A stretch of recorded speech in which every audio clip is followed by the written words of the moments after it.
প্রিয় দর্শক, 50 জন cycle rider বরফের উপরে ছুটে চলছে প্রথম স্থান দখল করার জন্য।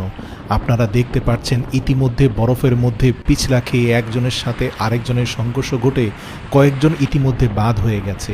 যেই ব্যক্তি এই ভিডিওটা ক্যামেরা করছেন তিনি কিন্তু ইতিমধ্যে অন্তত 33 থেকে 34তমতে পড়ে আছেন। তিনি ভয় পেয়ে পেছনে খুব ধীরে ধীরে দলের মধ্যে সতর্কতার সাথে অগ্রসর হওয়ার চেষ্টা করছেন। এই ভিডিওটা আপনাদের সাথে শেয়ার করার পিছনে অনেক কারণ আছে। প্রিয় ভাই, ভিডিওটা শেষ পর্যন্ত ধৈর্য ধরে দেখতে পারলে জীবনে অনেক কিছুতেই ধৈর্য ধরতে পারবেন। এর কারণ এই ভিডিওটা আমাদের চোখে আঙ্গুল দিয়ে শিখিয়ে দিচ্ছে ধৈর্য ধরলে যে মানুষ অসম্ভবকে সম্ভব করে ফেলতে পারে তার একটা জলজ্যান্ত উদাহরণ হচ্ছে এই ভিডিও। যে সাইকেল রেসারের মাথার গোপ্রো ক্যামেরা থেকে ভিডিওর দৃশ্যটা ধারিত হচ্ছে তিনি ইতিমধ্যে 32তম প্লেস ধারণ করে আছেন। তার নাম পাপা ময়ন, একজন সুইডিশ নাগরিক, অত্যন্ত পেশেন্স, অত্যন্ত দক্ষ, আন্তর্জাতিক অনেক পুরস্কার জিতেছেন। হয়তো ভাবছেন এত পুরস্কার যদি জিতেই থাকে তাহলে কেন 30-35তম পজিশনে এখন পড়ে থাকে, বাকিদেরকে পেছনে ফেলতে পারছে না কেন?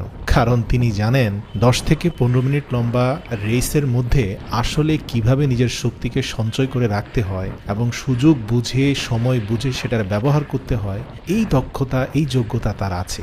এর জন্য বলি ভাই, শুরুতেই যে এগিয়ে যায় সেই যে শেষ বিজয়ের হাসি হাসবে এতে কোনো গ্যারান্টি নেই। মনে রাখবেন, শেষ ভালো যার সব ভালো তার। এজন্যই গুরুজনরা বলে থাকেন ধৈর্যের সাথে ধারাবাহিকভাবে যদি তুমি ভালো করে যেতে পারো শেষ পর্যন্ত যোগফলের বিচারে তুমি এগিয়ে যাবে। সাময়িক কারো অগ্রগতি দেখে কখনোই হতচকিত হবে না, আশাহত হবে না, হাল ছেড়ে দেবে না।